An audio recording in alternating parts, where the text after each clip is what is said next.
Donald Trump is not going to be president of the United States. Take it to the bank. I think that man will be president of the United States right about the time that spaceships come down filled with dinosaurs and red capes. On that note, Tom, Take it from me. How about that? Cheers, Tom. And then, of course, there's Donald Trump. Donald Trump has been saying that he will run for president as a Republican, which is surprising since I just assumed he was running as a joke. Donald Trump, just last week, he confirmed to the National Review that he is again considering a run in 2016. Do it. Do it. Look at me. Do it. I will personally write you a campaign check now. I continue to believe Mr. Trump will not be president. He will never be president of the United States. Of the declared ones, right now, Donald Trump. But this one, I'll go way out on a limb. Donald Trump will never, ever be president of the United States.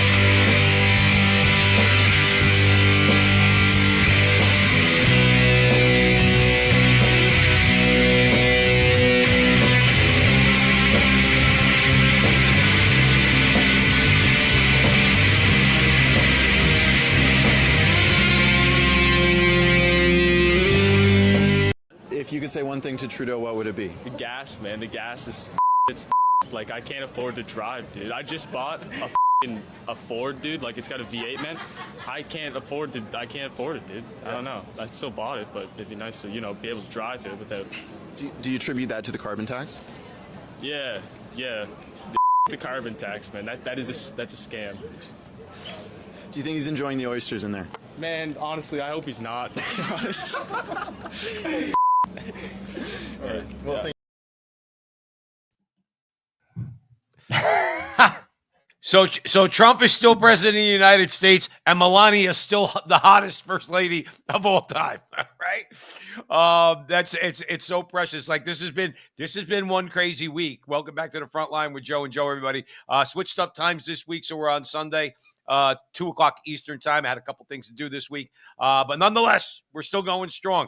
But I love watching that video over and over and over again. It's almost like being addicted to crack or something. Watching Nancy Pelosi go, he will never, with her decrepit hands, he would never wagging the finger, be president. And Elizabeth Warren, like she's God. That man will never be president of the United States.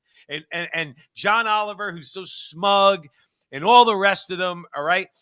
And Joe, we're going to talk about it today at the front line with Joe and Joe. They still, even after a trouncing, a drubbing in the election, at the first week, all right, where he's getting everything done and he's following through on his promises, they still can't get it through their head. The American people voted for Donald Trump, but they voted against them. There's a big component there of voting against, in not just lesser of two evils kind of way. Like, really, I'm voting for Trump and F you too because you don't understand me. Stephen A. Smith pointed that out this week on Bill Maher. He goes, people believe that Donald Trump knows what they're going through. Joe, I got to throw it over to you. Listen, at the end of the day, no one thought Donald Trump would be the president. I'm going to share with you guys a funny story about Trump. This is the God's honest truth. I had an uncle who was from Ohio. He came out of the Marine Corps, moved to New Jersey, married my aunt. They were young. He didn't like it. He lived in Newark, saved money, and then he bought a mini mart and a gas station in West Virginia, and he moved there. So he died when Trump was running for office. Now, this is like, 2015-ish, when there was like 20 people on the stage. Now, my uncle, it's a little long-winded, but the story is great. You'll love it. I never told you this. So my uncle, there were two sons. He was the good son. His brother was the bad son. He went to prison for kidnapping a woman in the state of West Virginia. And I always heard about him. Uncle Ronnie, never met him. I met him at the funeral for the first time. He was a wild-eyed looking Italian man. Even in his 70s, I was like, this dude's nuts. I could tell immediately. So, of course, I have to talk to him because that's what I do. Right. So I'm talking to Uncle Ronnie, and we're having a conversation. He made money after he got out of prison. He owned car washes in Tennessee. He became a successful man. So he was smart. He was just nuts. Type of guy I like. Right. Anyway, so we're having a conversation. It's 2015. There are 20 Republicans. So they're originally from Ohio, Canton, Ohio. So I was like, who do you think is going to win? And I was like, yeah, what do you think of Kasich? He's from Ohio. He looks me square in the face. And he goes, Donald Trump will be the president of the United States. A man from West Virginia who went to prison looks me square in the face. And I was like, get the frig out of here. I didn't say that to him because he probably would have like put a knife. He would have kidnapped you. The first person who told me that Donald Trump was going to be the president, this is no lie, was an ex-West Virginia convict. Look me square in the face. There's 20 people on the stage. Bush, Kasich, all of them. He's like, Donald Trump will be the president of the United States. He said it with certainty, Joe. And he was right. I said, dude, I to this day can't believe that. Let me tell you That's something. a true story. My hand up. No, listen, Trump came across as the type of guy that was going to listen to the people. I believed him. That's why I voted for him 3 times. Okay. This is all providential, and I'm going to tell you why. Trump didn't know what he was in for. Now, he's a good manager. You can't become a billionaire of your own company and make billions of dollars. You can't do that if you're not somewhat of a good manager, a good delegator. You got to be able to recognize talent and everything else. But this is the presidency of the United States. And potentially because he listened to the party, he was somewhat overwhelmed. He had pressure. John Bolton comes to mind because he's been in the news this past week. John Bolton was put in his first cabinet. Trump didn't want his warmongering ways, okay? And Trump this week pulled his Secret Service detail, okay? Trump got caught with a lot of swamp creatures. And I think that, first of all, God wanted to punish us for 4 years by giving us that scrumbiad head, who, by the way, this week was accepted as a Freemason, which we could talk about later if you want. Joe, it's just not the cherry on top. I can't even believe it. Lord, forgive me for judging him, but he doesn't believe in what the Catholic Church. He's apostate. He's actually committing a grave sin. You cannot be a Freemason. I know that. I know. And a Roman Catholic. Anyway, Trump was overwhelmed, and I think that he needed that 4 years off, and we needed 4 years of real uncertainty under that regime, under Barack Obama Part 3, to get to the point where we're now. And we're going to get to it in a little bit. Stephen A. Smith was right this week on Bill Maher. Many people this week are talking, Donald Trump is prepared to follow through with everything he wanted to, and now no one's standing in his way. He's got nobody. He's purging the White House, okay? All the people they're trying to install, in other words, like the Vindmans of the world who are going to stab him in the back and go and testify in front of Congress, those people are going to be all gone. Trump's not listening to the RNC. He's not installing people he's not supposed to. I know some people have some disagreements with his cabinet picks. Like some people don't like, a lot of conservatives are not completely trustful of Marco Rubio, okay? Or some conservatives are not so trustful of the qualifications of a Pete Hegseth. But nonetheless, the Republicans close rank and Trump's getting who he wants. And there's got to be continued to do more. This time around, it's the law of unintended consequences. Or, as E. Michael Jones would put it, the cunning of reason. The Democrats thought they won in 2020. If Trump does everything that he says he's going to do, Joe, this go around, the Democrats actually lost in 2020 because this made Trump stronger. And he really is going to do, and that speaks to what that kid was talking about in Canada. He's going to do what these oligarchs and everybody just refuse to hear and get through their heads. Trump is more in tune with our interests than the interest of the oligarchs and those in government. And they can't stand it. And I, quite frankly, given this past week, I believe he's going to follow through on everything. Well, I'll tell you what, that is the message to the American people. It wasn't, and many people said this is not just me, like many pundits, this was election of the establishment versus the anti-establishment. It was not a Republican versus a Democrat election. And here's like another example of many. Look who didn't vote for Pete Hegseth. Republicans, Mitch McConnell, the senator from Alaska, the senator from Maine. They're not for the American people. If you ask me, they stand for the institution, which is the institutional democracy, which is what the press kept saying. It's about democracy. No, it's about the institutional democracy. You're leaving a word out. They are the old guard. And if you ask me, they have to go because they do not represent the interests of the American people. Call them a Republican, call them a Democrat. Frankly, they have no political title. They represent the institution. And that is what took place, and that is what you're seeing now. Joe, Trump, are you with me? I am. Can you hear me? I can hear you perfectly. Okay. He can't. Trump is deaf to them, and the people should be deaf to them. Tune them out and turn them off. They don't represent us.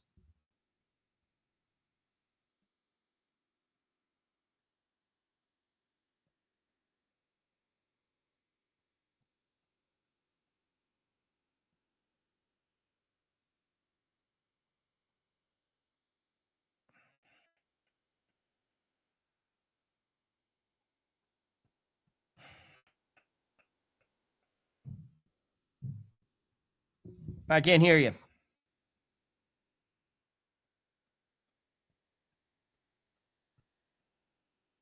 Can't hear you. Nope.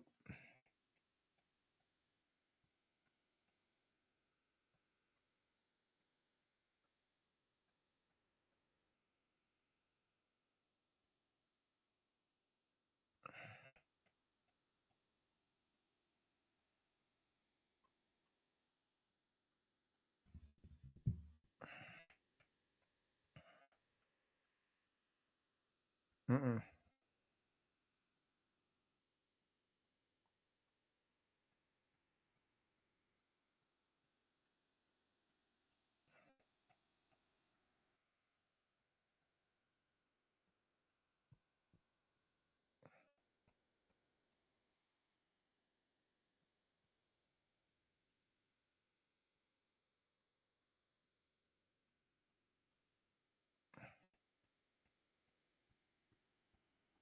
Was representing Musk, and he's come out and said, "Oh, it's a ticky-tack lawsuit, and shows they don't have anything against him and whatever." But the reason that you would want to file this suit is the same reason that Joe Biden is continuing to pass laws to try to Trump-proof democracy. The more Joe Biden does in the waning days of his administration through administrative agencies like SEC, and stacks it up in front of Donald Trump, the more Donald Trump has to undo. The more Joe Biden does, the more Donald Trump has to undo. And eventually, in that curve of resources, political capital, and time, Donald Trump's going to run short.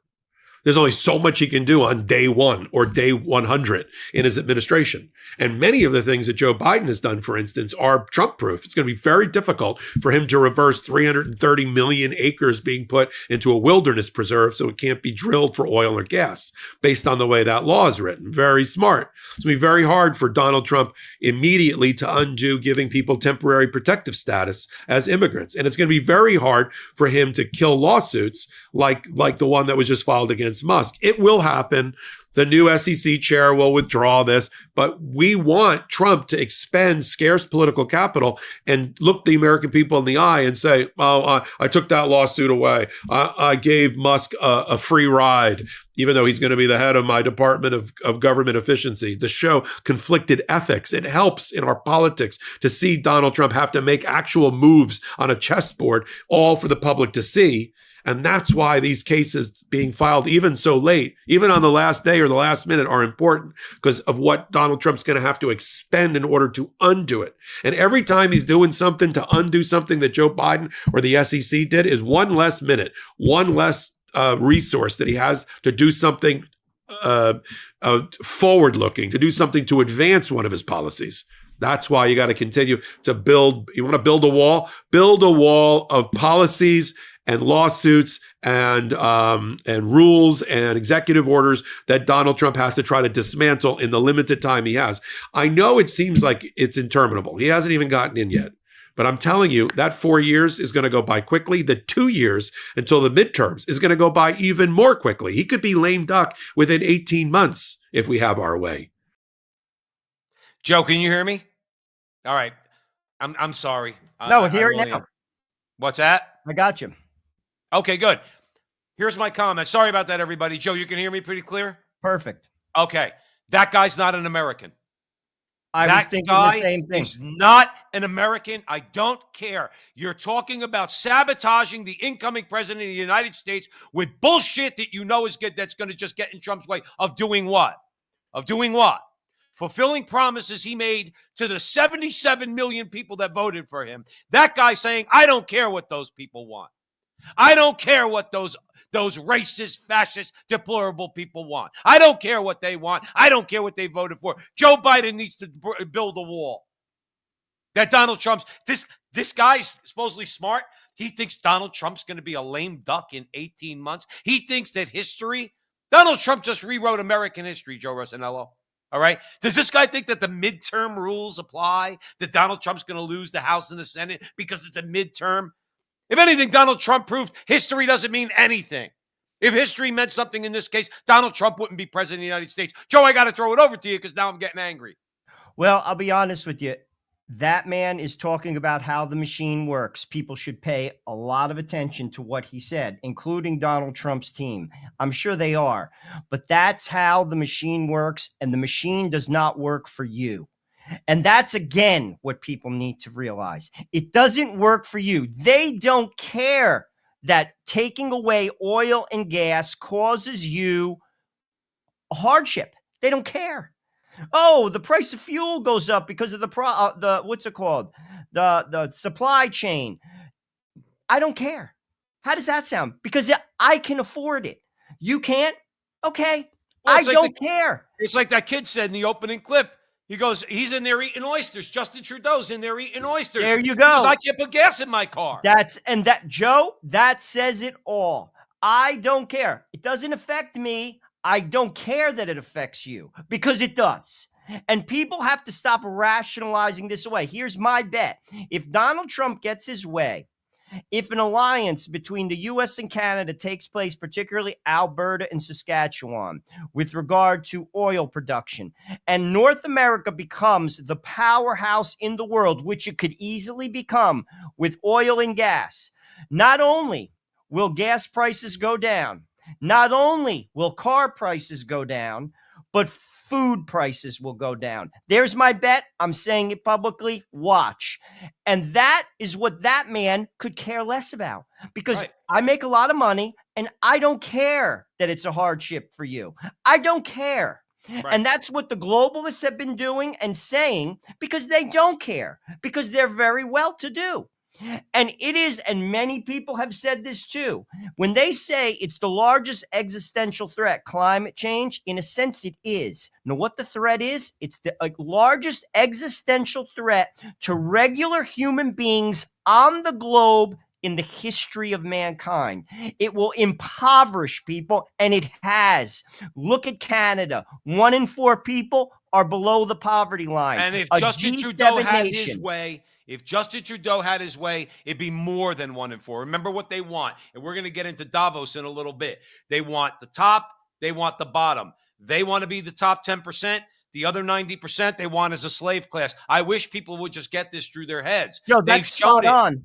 That is spot on. And you know something? Many American pundits have said that that was Joe Biden's administration. Those are the two people. This is not just me. Many Democrat pundits have said what you just said. They said that they controlled 2 segments of the population, the very top and the very bottom, and they abandoned the middle.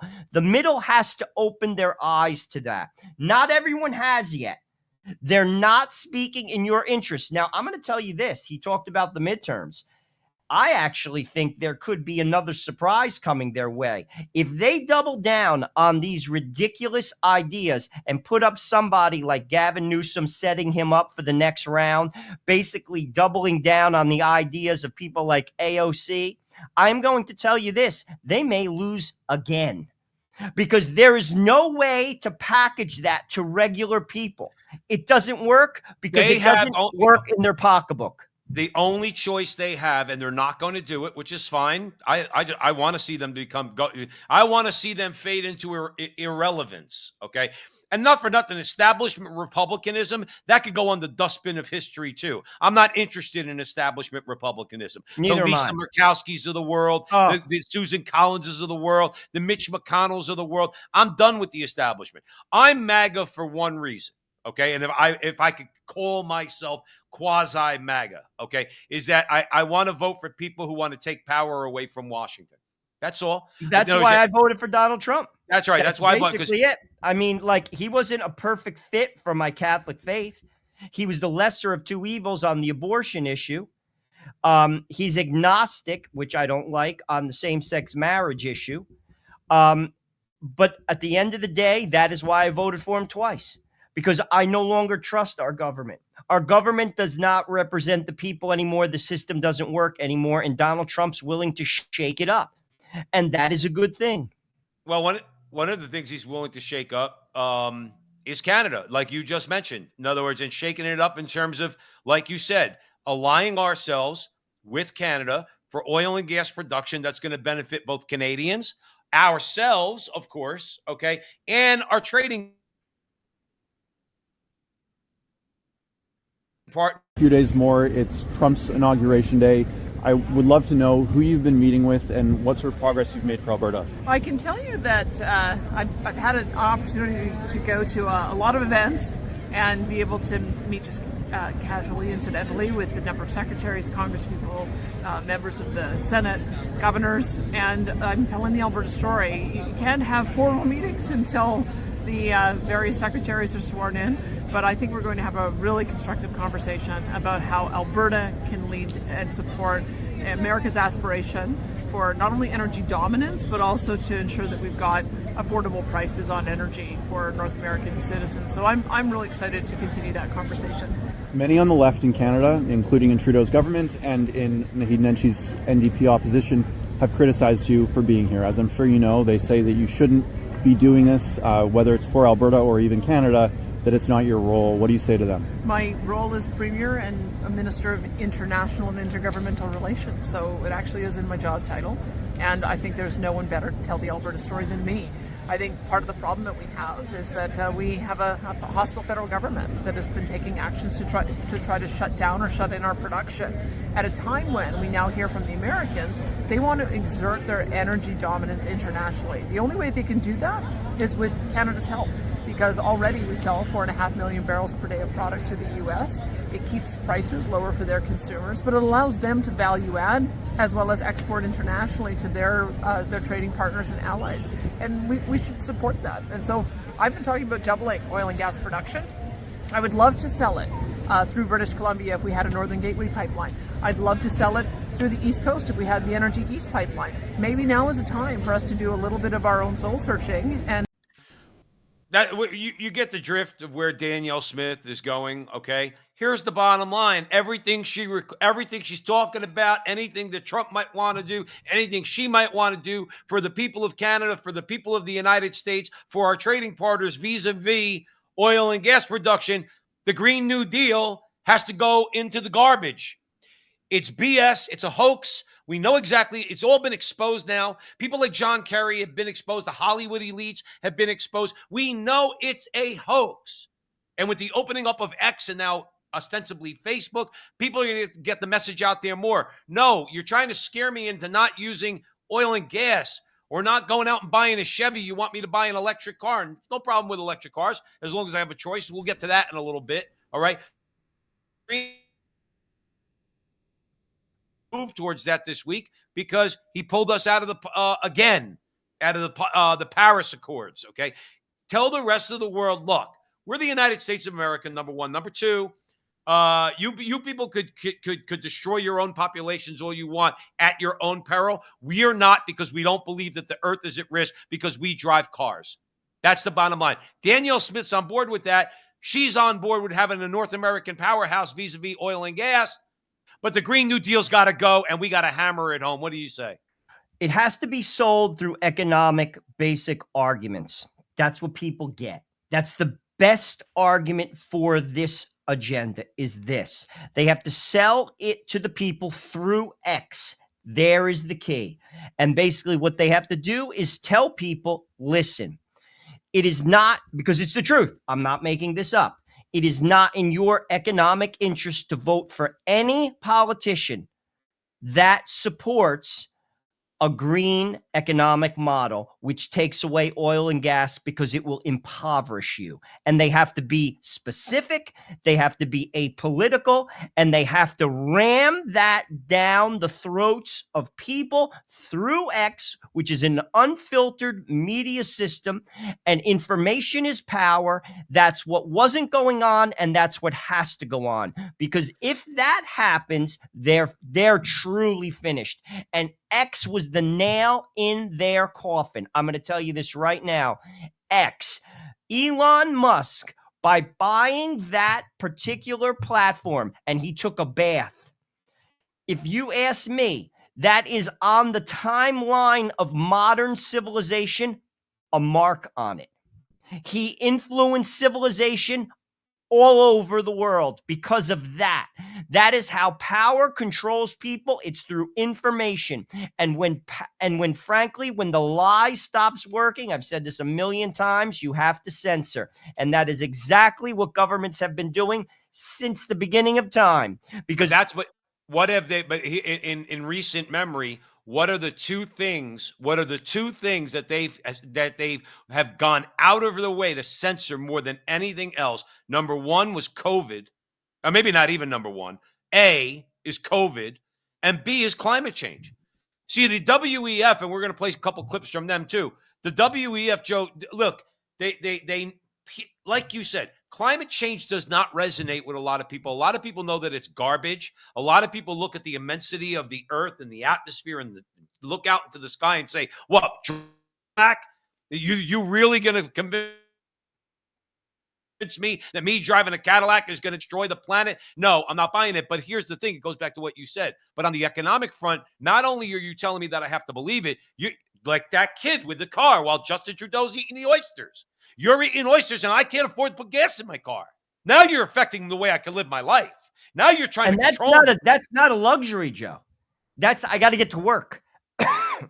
Right. I need a car. That's not like a trip to Hawaii. You know, right. That's a luxury.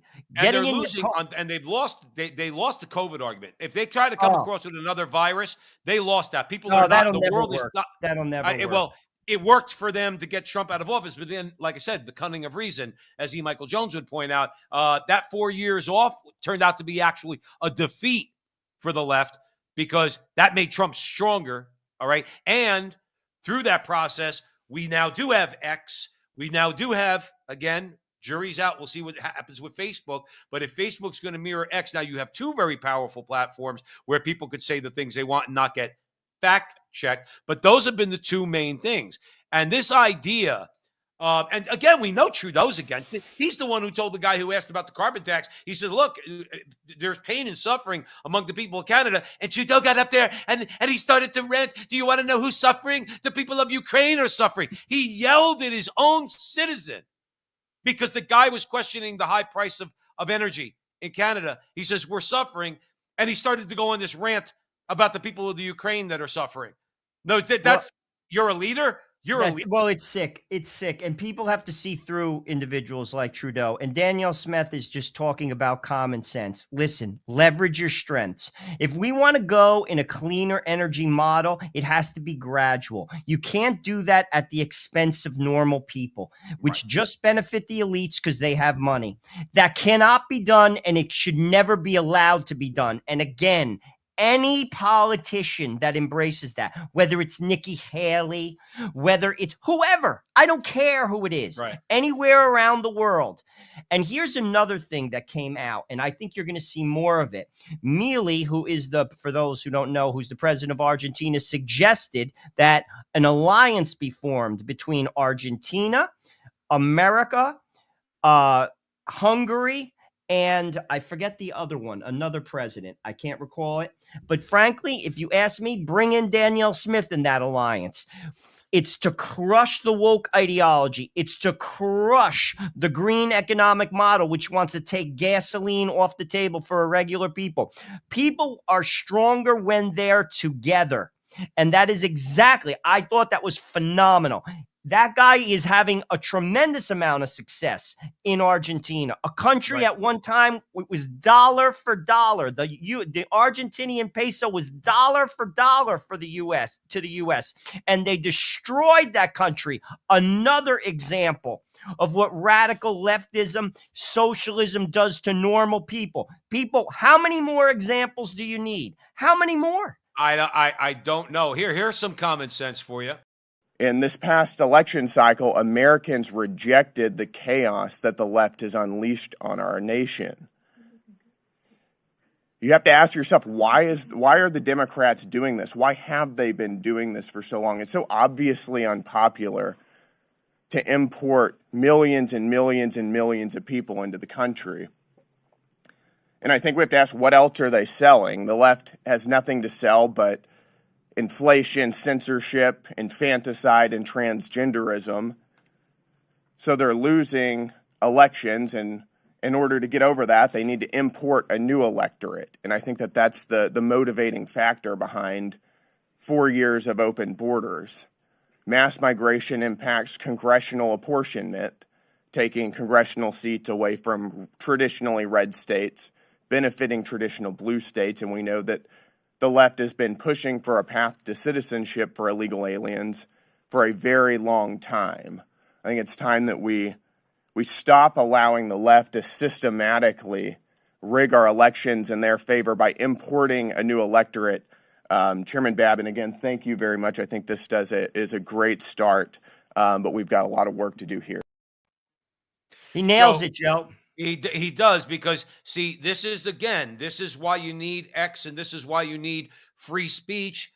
Robert F. Kennedy, I watched a clip earlier today where he talks about free speech. He was getting into an argument with Debbie Wasserman Schultz, who, by the way, is a complete, just crazy How person. is she even relevant?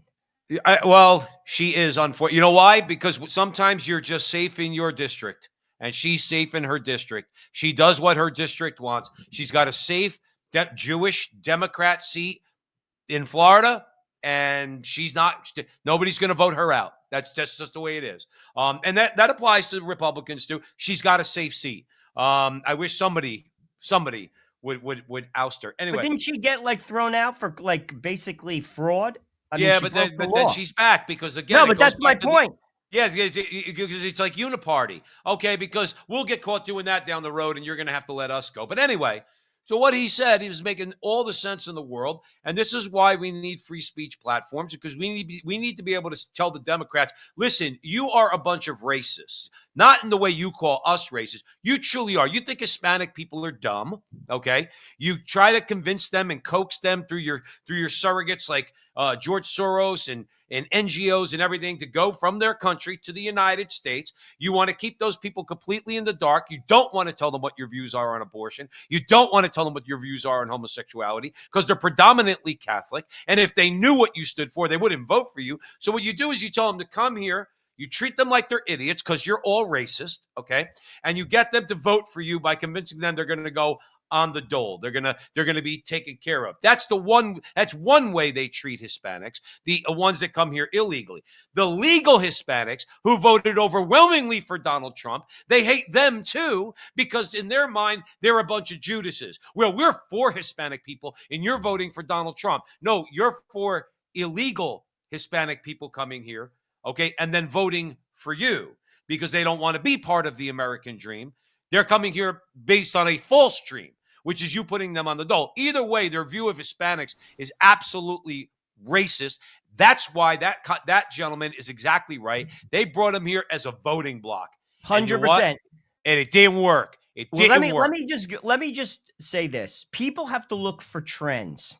And what that man was talking about, bringing people over the border, is happening all over Europe, happening in America. Why? For the exact reasons why that gentleman, he's a congressman from the state of Texas, is speaking about. That is the idea. And I'm going to tell you why that took place. There were 3 historical events that took place. In the wake of the internet, Three things took place which shook power across the globe. And the people who were in power saw this and they said, we have to do something in reaction to that. And opening the borders was the reaction. First event, the Arab Spring. People who were under the thumb of theocracies in Northern Africa saw the life of other people on the internet and they rose up. That can never happen. Second event, Brexit. The people of England had enough and they voted to get away from Europe. That can never happen. The third event, Donald Trump beats Hillary Clinton.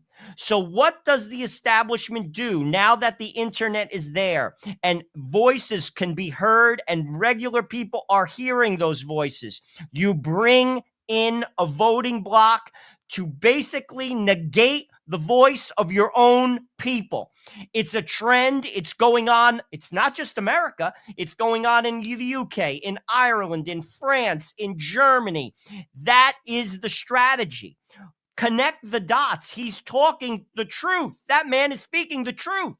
Right. And it's happening right before your eyes. That is what Joe Biden and Kamala Harris and that regime did. And if you ask me, it was treasonous. That is what Macron did. That is what the people in the UK did. That is what the people in Germany did. And it's treason. If you ask me, they should be put in prison. They should. They should be put in prison, tried and put in prison. Why is it that the Republicans and conservatives don't know how to message? The message to the Democrats in front of the cameras and for X and for Facebook and for everything else should be, you are not acting as an American, Miss Wasserman Schultz, Mr. Schiff, Mr. Schumer, Miss Pelosi. And when they start, you're saying I'm un-American. If you want 20 million people to come across that border and you want to give them amnesty so that they'll vote for you, no, you're not an American. That's the only reason. You're manufacturing an electoral win because you know that you can't win on your ideas. That's what he was saying. The left is selling inflation. They're selling transgenderism. They're selling all of this BS that people go, what? What? What are you talking about? You want me to vote for that stuff? They know they can't win on their platform, Joe. Okay? So they need to manufacture a win. That's a fact. Joe, I'm telling you, that guy. And that's not American. That's not Joe, American. I'll be honest with you. It's nefarious. And think about this. Too. How many of those migrants, I can only speak for America. I can't speak for what happened in Europe, but I'm sure many people drowned coming across the Mediterranean. That's been documented. Coming into Italy, drowned Africans getting on a boat that there's like 1,000 people on a rowboat. But I digress. How many people over the southern border, coming over the southern border in America, women raped, children trafficked, cartels basically putting people in indentured servitude. I don't care, says the radical left. I am interested in power. Screw those people. I could care less. Right. And that is a sin. What they did was a sin, not to mention that the people, and this is cities like New York City. Mayor Adams was just on with Tucker, an interview everyone should listen to, telling how he went in good faith and spoke with Joe Biden himself. 10 different times he went to Washington pleading his case. They ignored him. He didn't have the resources to handle what was happening. And they basically said, too bad, so sad. Right. That is not an action that speaks for the people. And I give him credit, he at least stood up for his own constituents. I give him tons of credit. I agree with you. And people have to see through the rhetoric, Joe. I listen to this like as if America is the land of the free. I'm all for immigration, but right. There has to be a prudent rule of law, Joe. Right, Joe, we all know that America is welcoming to immigrants. Okay, why? Just because the Irish didn't treat the Italians very well, or the Italians didn't treat the Jews very well, or the English didn't treat anybody very well, or we didn't treat the blacks very well. Listen, we all get it. Every group is prejudiced against another. That's not the same as being unwelcoming to immigrants, okay? Because after a generation, people got assimilated, okay? People live next to each other. They just let the door open. That's what I'm saying. And people have to just speak through it. This was I want to play this way. I want to stay on this general topic, but here's an example. We're going to go back to Canada for a second. Here's an example of what you're talking about speaking plainly in front of someone who's tone deaf and he's just trying to speak a talking. Support the Prime Minister's decision to veto the Northern Gateway pipeline, Mr. Carney. I understand the veto of the Northern Gateway pipeline. You support it? Given both environmental and commercial reasons. Do you support it? I think it is sensible. I wasn't involved in the decision, but I think it was the right decision. And yet your company has invested billions of dollars in oil companies in both Brazil and the UAE to buy pipelines. You bought billions of dollars of pipelines as a company in the last 5 years. Do you support those investments? Mr. Polyev, there is a global energy system, and one of the issues, I'm trying to explain a bit of how the economy works. One of the Thank issues, you so much. It may help. One of the issues for this committee in thinking about a sustainable transition. Do you support it? Where is Canada's role in those as energy transitions from fossil fuels to renewables? And in different jurisdictions, into different geography, it matters. It matters, and this is a fundamental point. Yeah. No, I'm sorry. This is a fundamental. You're finally getting to a point. You've exceeded that the is time. relevant to this committee's inquiry. What you're saying is you oppose pipelines in Canada, but you support them in the UAE and in Brazil. That's what you. Now, did you see that executive try to explain? He's saying this to Pierre Polyev. Like he's an idiot. Talking down to him like he's an idiot. Right, like he doesn't understand how the economy works. No, we understand there's a global system, sir. But that's what we want to destroy. Do you understand? Or at the very least, we want it changed radically. No, you cannot. You're not going to justify spending billions of dollars in the UAE and Brazil, and the Canadian people are suffering. But do you see the way he's talking? We have to understand Canada's place in the transition. We're against the transition, sir.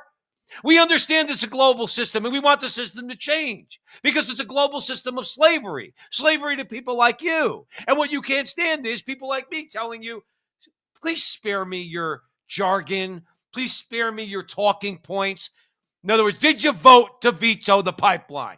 A pipeline that would have created Canadian jobs and ostensibly brought prices down for oil and gas in Canada. And he went on this stupid rant about how he's going to explain how the economy works and that Pierre Polyev doesn't understand. Well, it's a global system, and we have to understand how we're going to transition.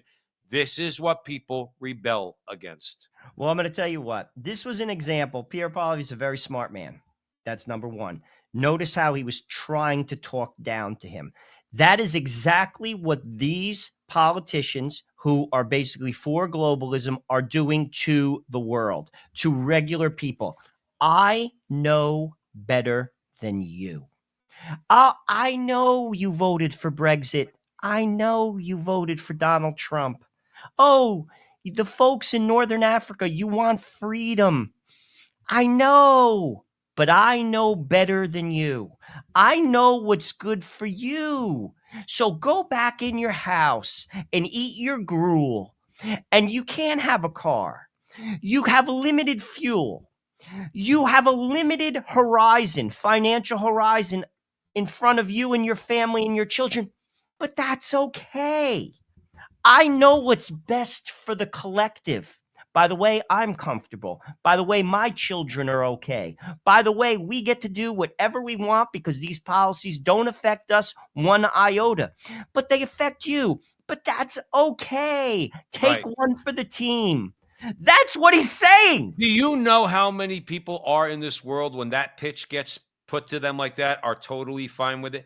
Do you know how many people in the world would be just content with their attitude would be, hey, I'll stay in a 15-minute city, no problem. I don't have to have any responsibilities. You'll give me sex, drugs, and rock and roll. And I'm glad you brought that up because that's how many people, clear-eyed people, make those determinations in their head. If you're a sexually promiscuous person, whether you're married or you're not married, and you're like, I know what you're saying there. I can see what you're saying, but I'm not willing to change my lifestyle. And that's a silver bullet. And gosh, I need that abortion out because I'm not willing to change my behavior. So I have to vote for you. Or listen, I'm involved in a gay relationship. I'm for gay marriage. My kid is gay. My wife's sister is gay. And I can't have a law or that limits the marriage of two women or limits the marriage of two men because it affects my family, or my kid is transitioning at the age of 17. And I'm not going to stare them in the face and say what you're doing is destructive. So I can't have a politician that stands for that. So that's the carrot that allows people to basically make that choice, knowing they're going to become a slave because their passions have already made them slaves. E. Michael Jones wrote a book on this, Libido Dominandi. Sexual liberation is a form of political control.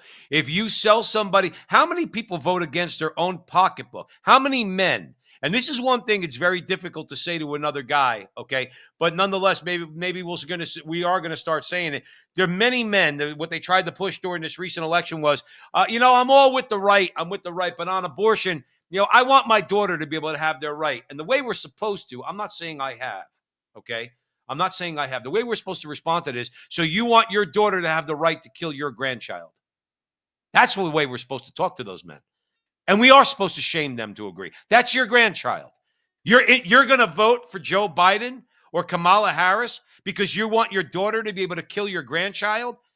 Dude, if you don't understand your priorities are all scumbiad, as my mother would say, I don't know what to tell you. Don't complain about high gas prices then. Don't complain about any of it, okay? If your number one issue is abortion and transing and all this other BS, then guess what? You get what you deserve. And you should be paying $15 a gallon in gas.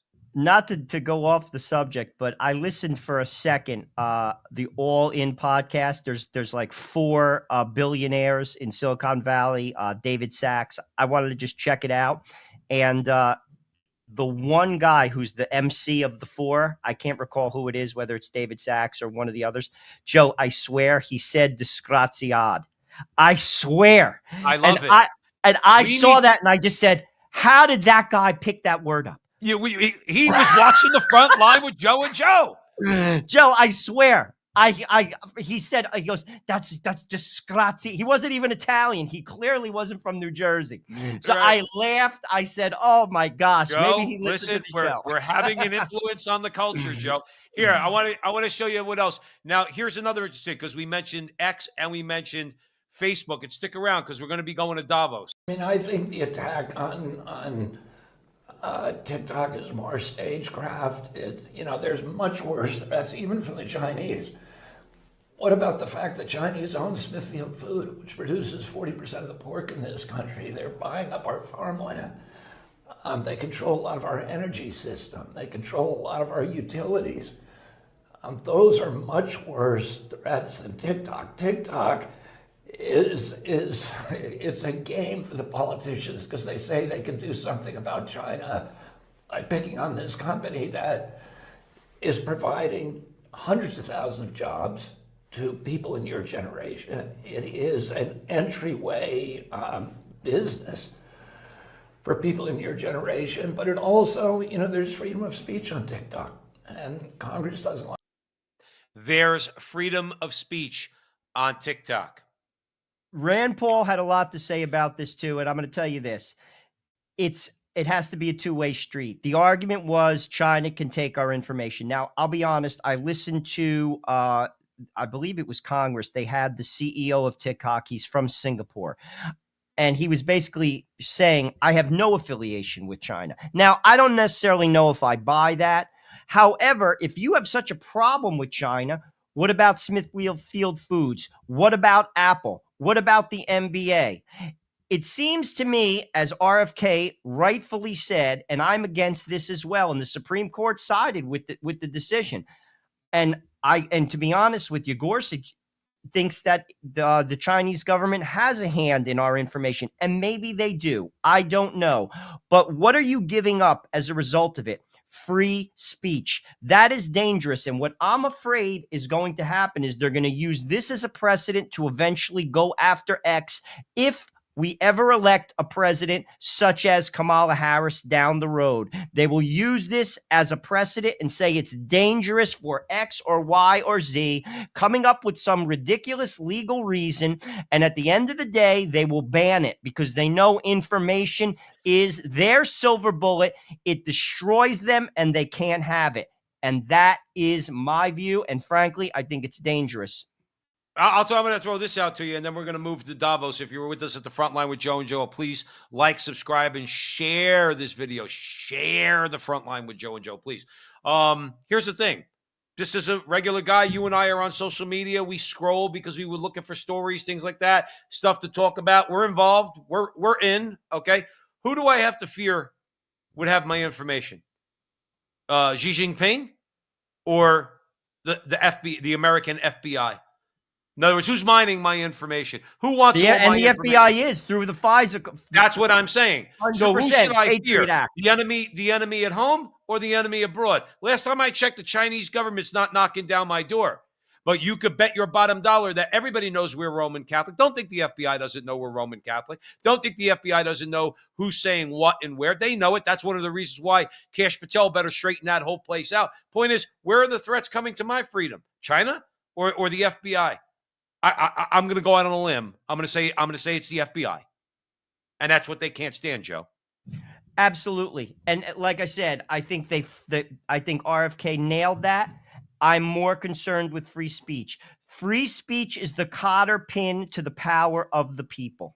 Yep. If people are, that is what they relied upon. This is not a new discussion. That's how they sold the Iraqi war. That is how this has been going on for decades, Joe. Decades. Why do you think people buy major news outlets? Like Bezos bought the Washington Post. Do you think he bought that because he likes the news business? He did that because it's a powerful tool to basically leverage his empire. Right. Why do you think Rupert Murdoch bought Fox? You think he does that because he wants people to be informed? He could care less about you. He's using that as a tool to leverage his empire, even to potentially filter information, which could hurt his empire. Right. It goes hand like in glove. That's what powerful people do. And frankly, X, we'll call it what it is. Elon Musk bought X, and what a lot of people don't know why he bought it. Elon Musk has a son that transitioned to the opposite sex. Yeah. And his name is Xavier. The X is named after his son. Mm-hmm. And he had an axe to grind as a result of the information in his view. And this is my opinion. God forgive me if I'm wrong. But in my view, I think Elon Musk, this is a personal matter. That information had got into his son's head through the culture, and he was going to do something about it. And that's why he was willing to take a financial hit. That's my opinion. If I'm wrong, let me just preface that. I'm going to say that I agree with you. And as far as buying the narratives, you know why you and I are probably experts in that? Because we bought the narrative in the past. I bought the narrative on the Iraq war. So did I. I'll go on record. I did. I believed George Bush.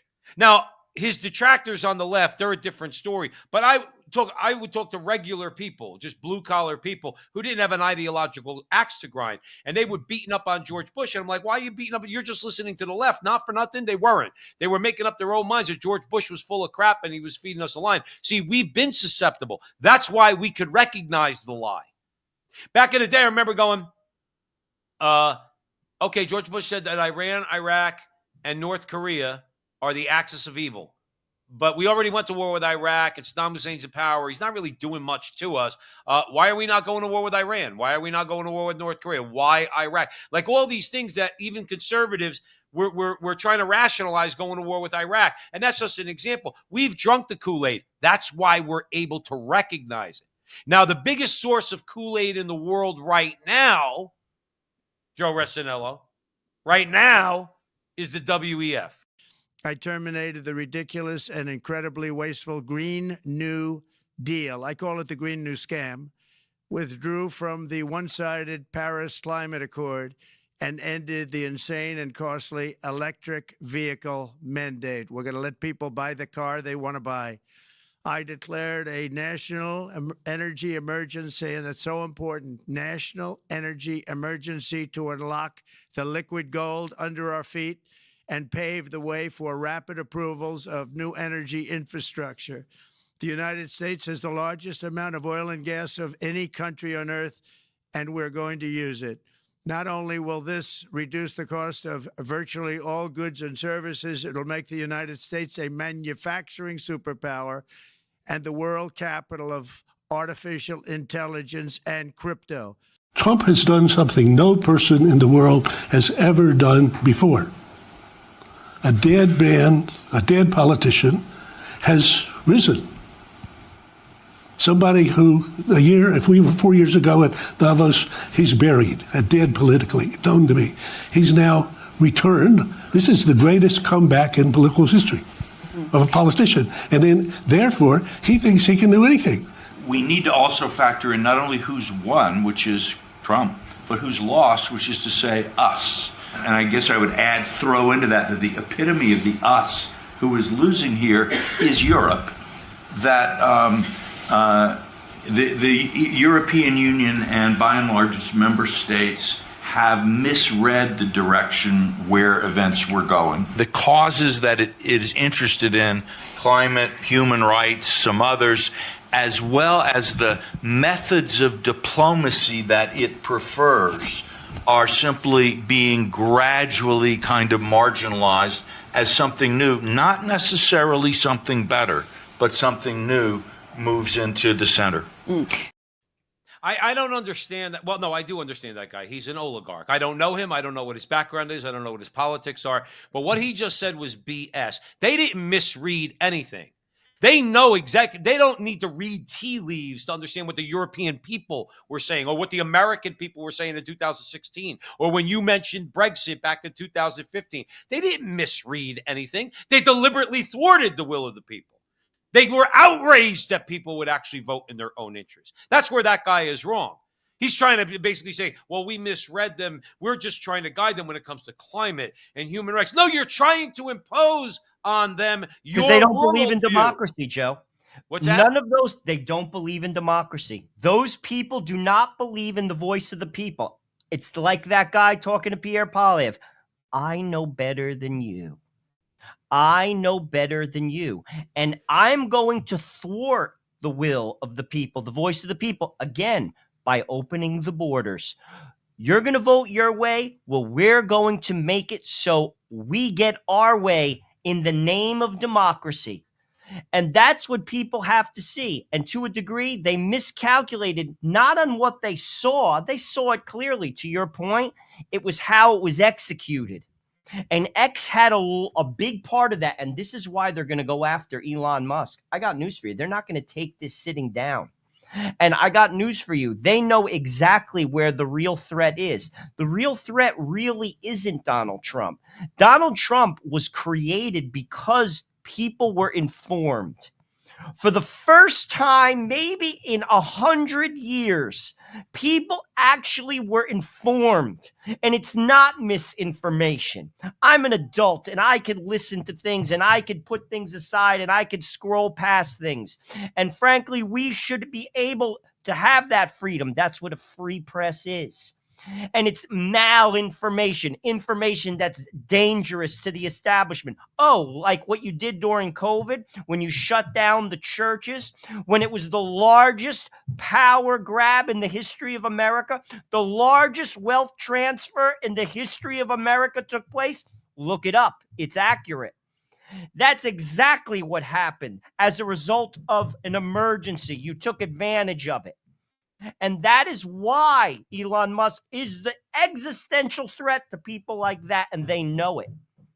And that is why regular people should demand that TikTok is basically open, why X has to be open, while Facebook has to be open. And if it's not, tune them out. If Facebook goes back on its word, shut it down and go give your business to somebody else. And that is the truth, Joe. That is, those group of people are scary. I'm going to tell you this right now because they have power and they have caused so much hardship and suffering across this globe. Yeah, they are, and the thing is too, it's almost like beating a dead horse, but we do have to sometimes we have to repeat it over and over. These are people who are informed by a worldview that, in its core, hates humanity. They hate other people. They even say they want 500 million people. They want the population of the globe to go down to 500 million. They've said that out.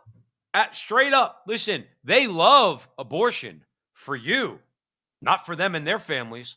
Their daughters come home pregnant. You know, the daughter says, well, I'm going to have an abortion. No, you're not. They want big families for themselves, these oligarchs, okay? Because they want their families to control things. The same way it was in ancient Rome. Again, Joe, like Ecclesiastes says, there's nothing new under the sun. See, these people, I want to finish with this at the front line with Joe and Joe. These people are actually, Joe, they think that they are creating something new. And at the end of the day, they're just retreads. This whole class this whole system they want to put in place, basically what they want to put in place is the pagan Roman structure. First of all, pagan, okay? Pre-Christian, in this case, post-Christian, destroy Christianity. They want to go back. We interviewed, what was his name? Michael Warren Davis, Joe, all right? Yeah. We were a post-Christian society. He laid it out perfectly for us. He said, it goes, guys, pre-Christian society, even if you're talking about the high societies like Rome and Greece, okay? Infanticide, pedophilia. It was rampant in ancient Rome, just because they had their Ciceros, let's say, okay? And they had their philosophers, the same with the Greeks. These were perverted people. These people were debased, okay, and depraved on many, many different levels. What does the modern world do? We kill babies, don't we, Joe? In other words, we pervert little children, okay, don't we? We know Hollywood rapes children. That's all coming out, too, over the next couple of years. I hope it comes out a lot sooner than that, and it exposes them for what they do. They just want to go back to ancient Rome. And one of the central features of ancient Rome is, Joe, ruling class, a very controlled working class, and everybody else is a slave. That's what they want. Joe, I'm going to be honest. Joe, you got the final word on this one, Joe. Well, that's the direction that this system is going. Feudalism. It's a modern day feudalism. Globalism equals feudalism. And we should fight against it. But before we could fight against it, we have to be able to identify it. Things like Davos, which just took place, by the way, people, pay attention to the messaging coming out of it. That's not misinformation. Listen to what they have to say. You have the opportunity to do so now, not through the New York Times or the Atlantic, which is going to skew the information. Go on X and look at the clips. See what these people say. I'm not making it up. And it's that is the key. People have to know who the enemy is. I always say this. Your enemy is not your neighbor, and I'm going to tell you why. Even if he has a different opinion than you, he's as powerless as you are. What gives us strength together is to be informed, because if your neighbor was informed, maybe he wouldn't think the way he did. And that's been the problem for decades in America. That is what has to be remedied. And frankly, we're going in a good direction. And that's what terrifies the establishment. Well, we have a little bit of a reprieve. Let's hope we take advantage of it. And let's hope there are more like-minded people start to rise in the American body politic. Remember, this whole new movement and what's going on in the world in America transcends Donald Trump. We're going to leave you with a clip on the way out. Woody Harrelson has an interesting message and a good one, so you should watch it. It's only about a minute long. Thank you for joining us on this kind of off day. Sunday, we went live today at the front line with Joe and Joe Pasillo, Joe Rossinello, always going way in the breach. Please, wherever you see us, help us out. Like, subscribe, share, do all that fun stuff. Remember, till next Thursday, 9 o'clock Eastern time, when we go live again. Remember that our conversation is your conversation, and that conversation is going on everywhere. We'll talk to you soon. Foods that have no actual food in them. We buy gallons of poisonous household cleaners when one degradable soft soap will do. We are poisoning our homes and wasting our hard-earned money for no good reason. Why? Because the advertising industry tells us to. They just want you to buy stuff. For example, if a company pollutes the environment or uses bad business practices, if you don't buy their stuff, they will change. If you don't want food with chemicals or GMOs in it, then don't buy it. The minute we start taking responsibility and spending our money wisely, every politician, every corporation, and leader around the world is going to know that we have woken up. This is the 21st century. If we use our resources wisely, there is no reason why anyone shouldn't have what they need. There's no reason whatsoever why people are still starving to death on our planet. And the common man or woman, whether they are Israeli or Palestinian, Protestant or Catholic or Iraqi or American, the common man just wants to live in peace and justice in a clean environment. When we look around the world and we see that that is not the case, we know that the will of the majority is not being listened to. That's the first sign that our system is broken. Government won't make these changes for us. Yet again, it is down to the common man. No company will continue a practice or a product that you, the consumer, will not buy. It's vitally important that you understand this because this gives you ultimate power to change the world you live in. Companies are extremely sensitive about you buying their products because if you don't buy their stuff, they go out of business. That's not something any company is willing to consider. And by choosing to spend your money wisely, you can promote those companies that do business in a socially responsible way.